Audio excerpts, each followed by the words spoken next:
هادي له أشهد أن لا إله إلا الله وحده لا شريك له وأشهد أن محمدا عبده ورسوله لا نبي بعده اللهم صل على سيدنا محمد وعلى آل محمد كما باركت على إبراهيم وعلى آل إبراهيم وبارك على محمد وعلى آل محمد كما باركت على إبراهيم وعلى آل إبراهيم إنك حميد مجيد أيها المسلمون اتقوا الله أوصيكم وإياي بتقوى الله فقد فاز المتقون. Muslimin dan muslimat, mudah-mudahan dirahmati Allah Subhanahu wa taala. Alhamdulillah kita dipertemukan Allah pada pagi ini dalam suasana duduk dalam rumah Allah Subhanahu wa taala bersama-sama salat subuh berjamaah, kemudiannya bersama-sama menyebut nama Allah, membaca ayat-ayat Allah. Mudah-mudahan semua ini dapat kita lakukan dengan hati yang ikhlas, lalu menjadikan ianya bernilai di sisi Allah Subhanahu wa taala. Dan juga seandainya hari ini adalah hari terakhir dalam kehidupan kita, sekurang-kurangnya Allah telah mengizinkan kita memulakannya dengan kebaikan yang mudah-mudahan diterima di sisi Allah Subhanahu wa taala. Muslimin dan muslimat yang dirahmati Allah, alhamdulillah kita dapat bertemu kembali, yang mana satu tempoh yang saya kira agak panjang juga, sebulan kita tidak bertemu. 2 bulan kat sini dia kata 4, ya betul lah, kuliah akhir kita 4 hari bulan 11, jadi dia 4 hari bulan 12, bulan 11 tu sebulan lah, kira tolak 4 hari, bulan 12 sebulan lagi, 2 bulan kita tidak bertemu.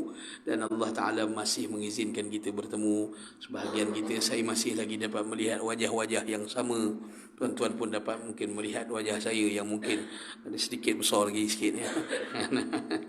Alhamdulillah sihat. Ada di kalangan kita mungkin yang pelbagai urusan, tetapi Allah masih memberikan kesempatan untuk hadir ke dalam rumah Allah Subhanahu wa taala pada pagi ini.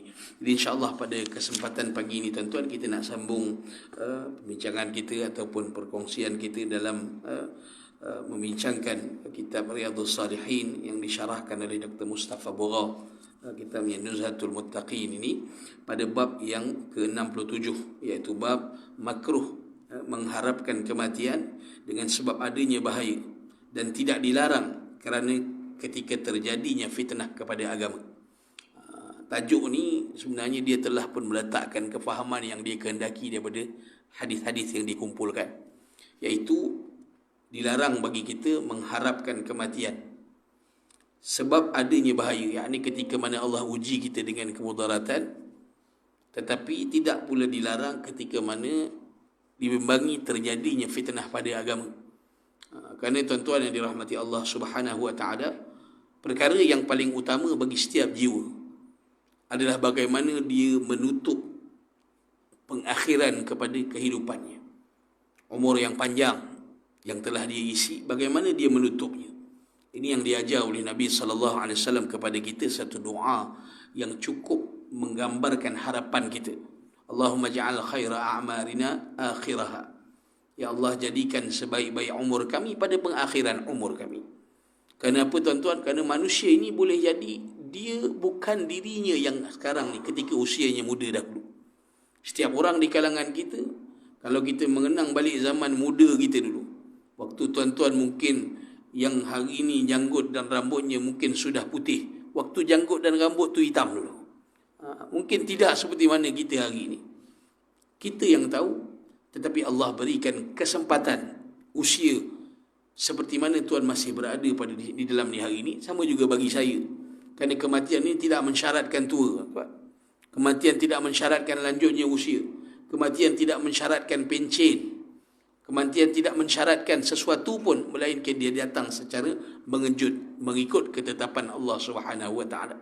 Tetapi setiap manusia ada jalan cerita hidupnya yang mungkin sebahagian kita tidak mahu perkara tersebut diketahui orang yang bersama dengan kita hari ini. Tapi yang kita harap apa dia? Agar pengakhiran kehidupan kita itu adalah sebaik-baik keadaan. Mudah-mudahan Allah menjauhkan kita daripada menjadi orang yang mungkin berbeza keadaannya. Dia lebih baik satu orang yang dikatakan dulu dia ni, tak sangka sekarang ni ahli surau dia, AJK surau dia. Kalau kita tengok zaman muda dia dulu ni, tak pernah kita fikir dia jadi macam ni. Mungkin begitu. Lebih baik daripada satu orang yang orang kata dulu dia tu ahli surau, sekarang ni tak surau langsung lah. Dia mudah-mudahan kita nak yang pertama tadi. Maka Nabi kata apa? Waj'al khaira a'malina khawatimaha, dan jadikan sebaik-baik amal kami pada penutup kepada amal kami. Maka ini adalah harapan kita. Sebab itu tuan-tuan yang dirahmati Allah Subhanahu wa taala, ketika mana terjadi fitnah kepada agama yang boleh menjadikan seseorang itu terfitnah, tergelincir agamanya, ketika itu tidak dilarang bagi dia mengharapkan, berdoa kepada Allah, mengharapkan kematian. Kita pergi hadis yang pertama daripada Abu Hurairah radhiyallahu anhu. Kata Nabi sallallahu alaihi wasallam, la yatamanna ahadakumul maut imma muhsinan fala'allahu yazdad wa imma musian fala'allahu yasta'tib. Muttafaqun alaih, wa hadha lafzul Bukhari. Kata Nabi sallallahu alaihi wasallam daripada riwayat Abu Hurairah radhiyallahu anhu, la yatamanna ahadakumul maut. Janganlah salah seorang daripada kalian mengharapkan kematian, mengharap-harapkan kematian. Yatamannal maut. Jangan di kalangan kamu mengharap-harapkan kematian. Kerana apa kata Nabi? Sekiranya dia seseorang yang baik, kalau dia satu orang yang kuat beramal, satu orang yang taat kepada Allah Subhanahu wa taala, pun Nabi kata jangan mengharapkan kematian. Kerana apa? Kerana kata Nabi sallallahu alaihi wasallam, fala'allahu yazdad, supaya bertambahnya usianya ataupun dilanjutkan, ditangguhkan kematian bagi dia itu menjadi asbab kepada bertambahnya kebaikan bagi dia. La'allahu yazdad, supaya dia dapat menambah lagi kebaikan maupun mengumpul bekal untuk akhirat dia. Kerana kita tahu bahawa usia adalah modal. Umur adalah modal yang paling penting dalam kehidupan ini. Kerana itu adalah kesempatan untuk kita sama ada mengumpul bekal atau bertaubat kepada Allah. Maka kata Nabi SAW, kalau satu orang tu dia orang yang beramal saleh sekalipun, jangan mengharapkan kematian. Kematian akan datang kepada dia. Tetapi jangan meminta-minta kematian. Kerana apa? Kerana dia dengan usianya itu mudah-mudahan bekal amalnya bertambah. Tuan-tuan yang dirahmati Allah Subhanahu wa taala, dan kita tahu kualiti amal kita. Kita tahu bahawa amal itu ada bermacam-macam kualitinya. Maka usia yang diberikan penangguhan oleh Allah Subhanahu wa taala ini, syukurilah dia dengan menambah bekal amalan. Dan kata Nabi sallallahu alaihi wasallam, wa imma musian fala'allahu yasta'tib. Kalau sekiranya dia orang yang jahat sekalipun, kalau dia satu orang yang melakukan amal-amal yang bukan daripada amal saleh, satu orang yang kaki dosa, satu orang yang kaki maksiat, maka dia juga jangan mengharapkan kematian. Kerana kata Nabi, la'allahu yasta'tib, mudah-mudahan dia barangkali dia sempat untuk kembali mencari redha Allah Subhanahu wa taala. Tuan-tuan yang dirahmati Allah Subhanahu wa taala, sebab itu bagi mana-mana manusia Allah telah isytiharkan, dilarang kepada mana-mana orang. Allah suruh Nabi beritahu kepada hamba-hamba Allah yang telah melampau batas ke atas dirinya, yakni berdosa. Allah kata apa? La taqnatu min rahmatillah. Jangan sekali-kali kamu berputus asa daripada rahmat Allah Subhanahu wa taala. Ini adalah satu pengisytiharan yang harus kita sebarkan kepada semua manusia. Tak ada orang yang terlambat untuk bertaubat, melainkan dia sampai pada waktu-waktu yang disebut oleh baginda Nabi sallallahu alaihi wasallam. Selagi mana dia bernafas, selagi mana dia ada kesempatan, dia ada peluang untuk mendapat keampunan Allah Subhanahu wa taala. Kata rawi, hadis ini muttafaqun alaih, dan lafaznya adalah lafaz Al-Bukhari. Wa fi riwayatin li Muslim an Abi Hurairah radhiyallahu anhu an Rasulillah sallallahu alaihi wasallam, la yatamanna ahadakumul maut wa la yad'u bihi min qabli an ya'tiyahu wa innahu idza mata inqata'a 'amaluhu wa innahu la yazidul mu'min 'umruhu illa khaira.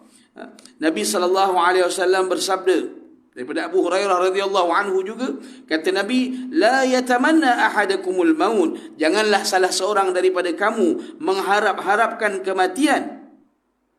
Wala yad'u bihi min qablu ayyatiyahu, jangan pula dia berdoa meminta kematian sebelum kematian itu datang kepadanya. Nabi sebut, tuan-tuan, orang beriman ni, kita tidak takut mati. Kita tak takut mati, tuan. Para sahabat Nabi ridwanullah alaihim ajma'in, mereka tidak takut mati. Ketika mana berlakunya perang Mu'tah, sebelum berlakunya perang Mu'tah, Nabi telah isytiharkan, tuan-tuan, perang Mu'tah ni juga dipanggil sebagai Jaishul Umara, sebab Nabi lantik bukan seorang ketua, lebih daripada seorang ketua.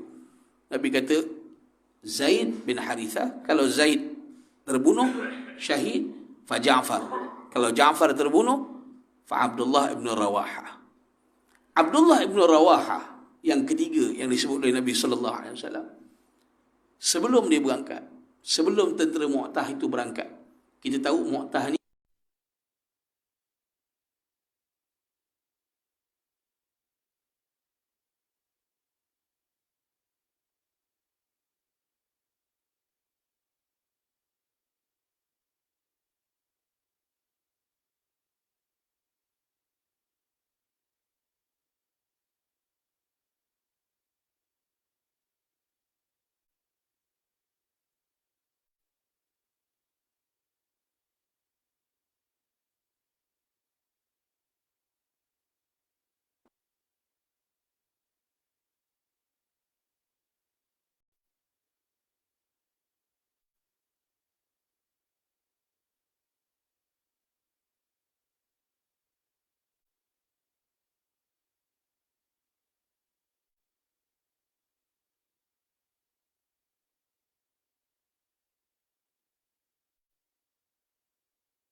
klaim terus tamar Nabi, tamar Nabi. Tamar Nabi harga kasar selalu. Dia memang begitulah tuan-tuan. Cuma satu perkara yang kita kena tahu juga, tetapi tamar yang Nabi makan dalam sebanyak hayat Nabi itu bukanlah ajwah sahaja. Nabi makan juga tamar-tamar yang lain. Jadi siapa yang mampu dia boleh belilah ajwah tu. Tak ada masalah. Cuma tentang soalan tuan tadi itulah satu hari ini susah untuk kita pastikan adakah dia benar-benar daripada Madinah atau Madinah. Mudah-mudahan bila Nabi sebut secara umum ajwah, walaupun ada pandangan yang menyatakan daripada Madinah semata, ajwah yang kita makan tu kita harap daripada Madinah lah. Tapi kiranya sebaliknya, Allahu alam. Sebab tu saya kata tadi jangan kita pergi test pula. Bahaya ni. Jangan kita pergi test dengan cara begitu.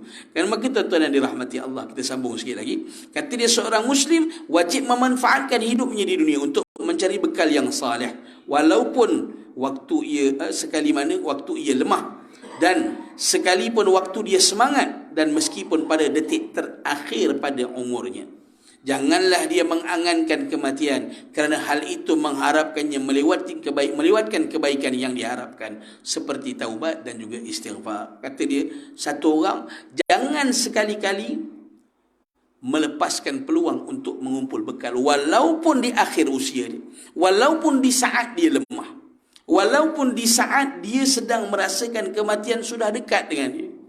Kenapa tuan-tuan yang dirahmati Allah, setiap detik pada usia ini adalah sangat-sangat bernilai. Kita dah baca dulu, lama dulu, hadis bagaimana satu orang yang melakukan dosa membunuh 99 orang, dan dia top up satu lagi, upgrade kepada 100 orang. Satu orang yang ahli ibadah yang ditanya, tetapi dia kemudiannya diampunkan oleh Allah Subhanahu wa ta'ala.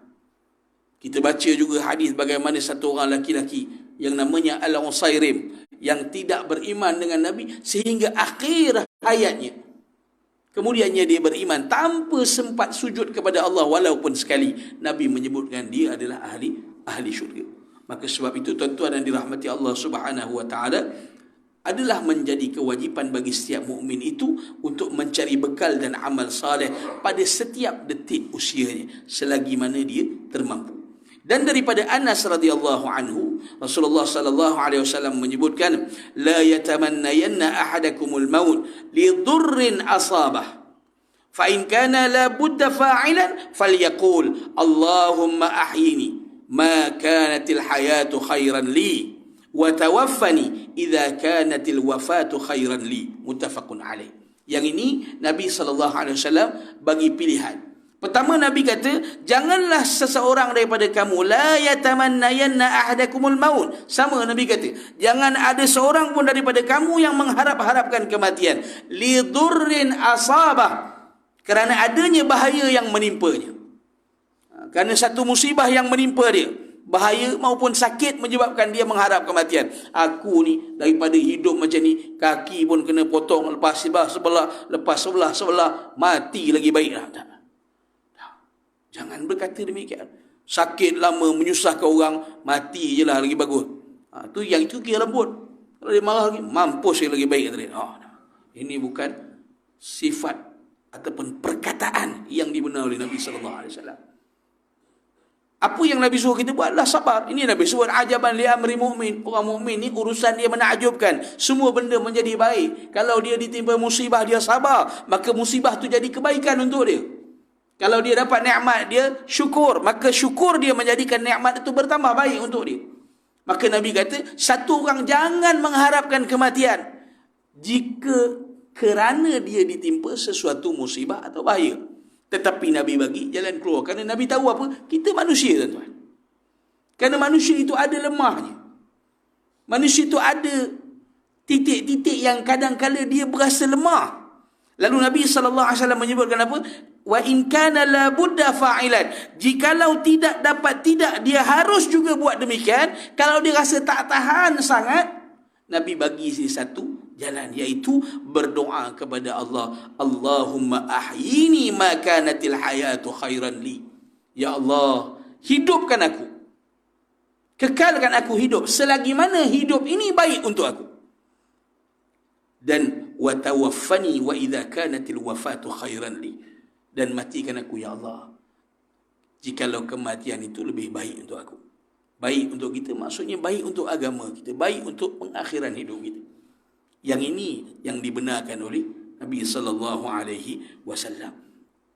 Imam Bukhari meriwayatkan hadis ini dalam bab orang-orang yang sakit, dalam kitab orang-orang yang sakit, dalam bab cita-cita dan angan-angan orang yang sakit terhadap kematian.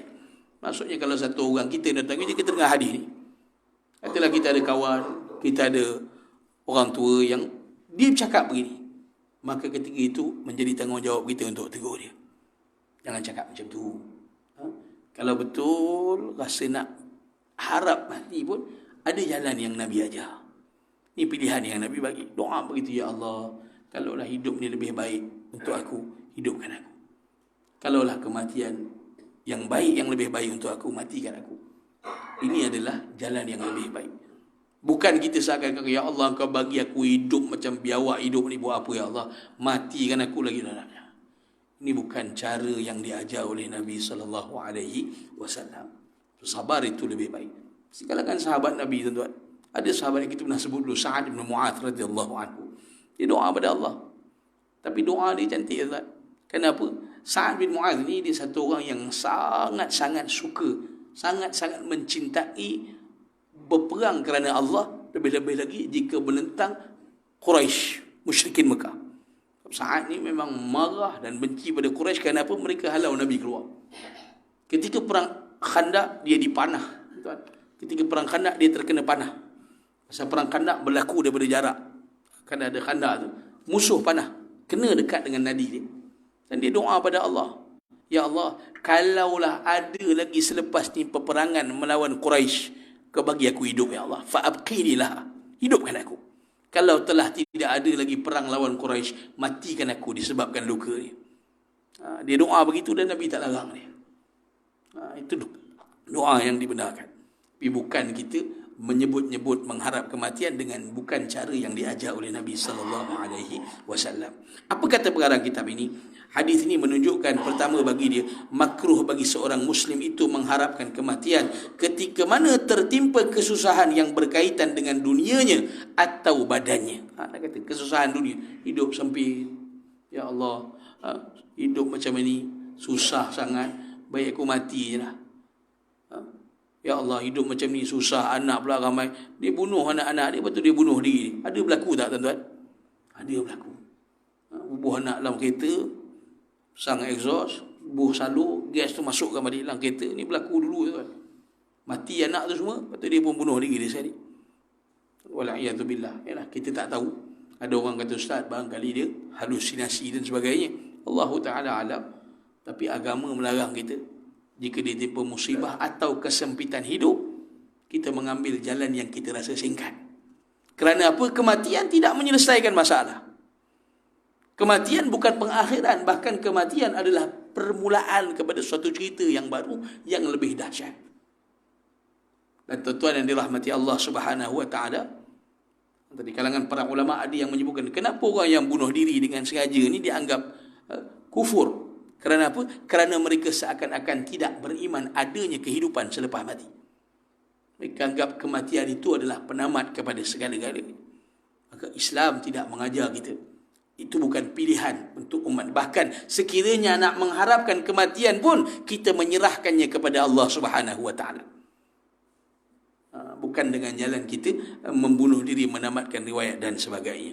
Adapun kata dia, kerana angan-angan ini membuatkannya tidak redha terhadap takdir. Kenapa tak boleh berharap kematian ketika mana diuji dengan sakit atau sempit hidup? Kerana mengharap kematian kerana dua perkara ini menunjukkan seseorang itu seakan-akan tidak redha terhadap takdir. Tak redha. Kenapa kau takdirkan aku hidup susah macam ni? Kalau kau nak bagi aku susah macam ni, ya Allah, kau matikanlah aku. Kenapa kau nak bagi aku sakit macam ni? Ramai-ramai orang keluar, kenapa aku yang sakit? Aku bukan main lagi jaga makan. Aku bukan main lagi yang kawan aku bedal semacam. Dia tak sakit, aku yang jaga makan. Sakit pula. Nah, tuan-tuan, seakan-akan tak redha dengan takdir. Seakan-akan tak redha dengan takdir. Ini tak boleh. Kerana Allah bila nak uji, tuan-tuan, saya sebut almarhum abang ipar saya, dia kena kanser lidah. Kanser lidah ni, doktor kata, Biasa dua golongan yang kena. Satu golongan yang minta maaf lah. Satu merokok. Yang kedua minum arak. Tapi dia dua-dua tak terlibat. Jadi ini satu benda. Kalau manusia ni tak ada iman, dia kata, doktor kata dua benda. Aku tak buat, ya Allah, dua benda ni. Kenapa aku kena? Tapi dia redha, tuan. Mudah-mudahan syurga bagi dia. Mudah-mudahan syurga bagi dia. Tuan-tuan, inilah kehidupan. Bagaimana Allah melihat manusia dan menilai manusia. Adapun orang yang mengharap kematian kerana dua perkara ini, dia seakan-akan tidak redha dengan takdir Allah Subhanahu wa ta'ala.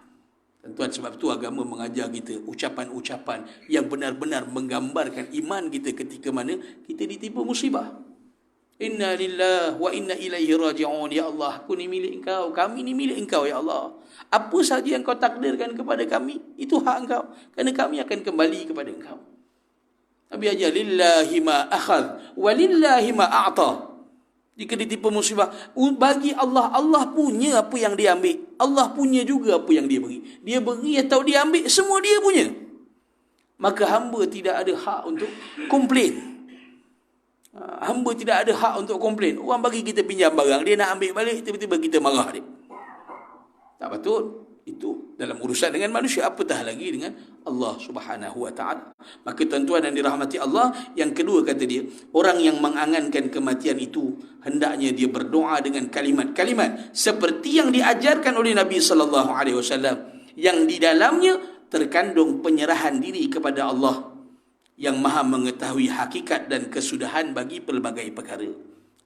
Kalau tidak dapat tidak, nak juga mengharap kematian, kata dia, berdoalah seperti mana kalimah yang diajar oleh Nabi. Kenapa? Bila Nabi ajar doa, di dalamnya terkandung penyerahan diri kepada Allah. Dalam doa tadi, tetap kita serah kepada Allah. Kerana kami tak tahu, ya Allah, bagi aku yang sakit dah 12 tahun, 13 tahun sakit, aku pun tak tahu mati ni lagi baik untuk aku atau hidup yang lebih baik untuk aku. Aku serahkan kepadamu, ya Allah. Maka ini bentuk bagaimana Nabi SAW mendidik umat ini. Tuan-tuan yang dirahmati Allah Subhanahu wa ta'ala, mudah-mudahan Allah Ta'ala berikan kepada kita kesabaran dalam mengarungi hidup ni, tuan-tuan. Saya cakap pada tuan-tuan, saya kena pesan pada diri saya, tuan-tuan lebih lama hidup pada saya. Di kalangan tuan-tuan mungkin telah lalu ujian yang lebih berat daripada apa yang mungkin pernah saya lalu. Tuan-tuan telah lalu pelbagai ujian. Tuan-tuan yang ada anak ramai, bagaimana nak besarkan anak, bagaimana berdepan dengan keadaan anak-anak naik sekolah. Tuan-tuan, mungkin apa nak kita tanggung dulu, kita pun tak nampak apa jalan. Modal bukan sikit, banyak nak keluar. Tapi Allah telah berikan jalan keluar yang pelbagai kepada kita, tuan-tuan. Maka tuan-tuan, hadis ini, hadis-hadis yang kita baca ini, inilah satu bentuk bagaimana agama mengajar kita dalam mengharungi kehidupan. Dilarang bagi kita mengharapkan kematian, mencita-citakan kematian, bahkan mendoakan agar kematian datang dengan segera, kata Nabi. Kerana Nabi kata apa? Kehidupan itu adalah kebaikan bagi orang beriman. Berani, ada orang sebut, tuan-tuan, saya baca satu tulisan Ustaz Hasrizal Abdul Jamil, bagus dia kata, orang Islam ni dia bukan sekadar berani untuk mati. Ada orang tu dia dare to die, berani untuk mati. Ya, bila dia berjuang untuk agama, dia berani untuk mati. Tetapi dia juga berani untuk hidup. Kenapa? Berani untuk hidup dalam taat kepada Allah Subhanahu wa ta'ala. Dia berani untuk berdepan cabaran hidup dalam dia mempertahankan iman dia kepada Allah Subhanahu wa ta'ala. Mudah-mudahan Allah jadikan itulah kehidupan yang sedang berjalan dan berakhir kelak bagi kita. Mudah-mudahan Allah jadikan kehidupan ini sentiasa menambah kebaikan dan sentiasa menjadi asbab kepada Allah mengampunkan dosa-dosa kita. Saya kira cukup sekadar itu, tuan-tuan. InsyaAllah pada pertemuan akan datang kita akan baca satu lagi hadis dalam bab ini, iaitu hadis berkaitan dengan seorang sahabat, iaitu Khabbab bin Al-Arad. Bagaimana ketika mana dia diziarahi, ketika mana dia sakit teruk, para sahabat ziarah dia. Dan ada hadis yang sangat menarik, nasihat daripada Khabbab kepada para sahabat yang menziarahinya. Tuan-tuan, kita tunggu episod seterusnya pada bulan depan, insya-Allah. Aku qauli hadza wa astaghfirullah al-azim li wa lakum wa lisairil muslimina wal muslimat wal mu'minina wal mu'minat. A'udzu billahi minasy syaithanir rajim. Bismillahirrahmanirrahim. Allahumma 'allimna ma yanfa'una wanfa'na bima 'allimna wa zidna 'ilma. Allahumma ighfir lana dhunubana wa israfana fi amrina wa thabbit aqdamana wansurna 'alal qaumil kafirin. Allahumma ij'al khaira a'marina آخرها واجعل خير أعمالنا خواتمها واجعل خير أيامنا يوم ألقاك ربنا آتنا في الدنيا حسنة وفي الآخرة حسنة وقنا عذاب النار اللهم اجعل جمعنا هذا جمعا مرحوما وتفرقنا من بعده تفرقا معصوما ولا تجعل اللهم فينا ولا معنا ولا من يتبعنا شقيا ولا مترودا ولا محروما وصلى الله على سيدنا محمد وعلى آله وصحبه وسلم والحمد لله رب العالمين. Terima kasih tuan-tuan, saya mohon maaf. Assalamualaikum warahmatullahi wabarakatuh.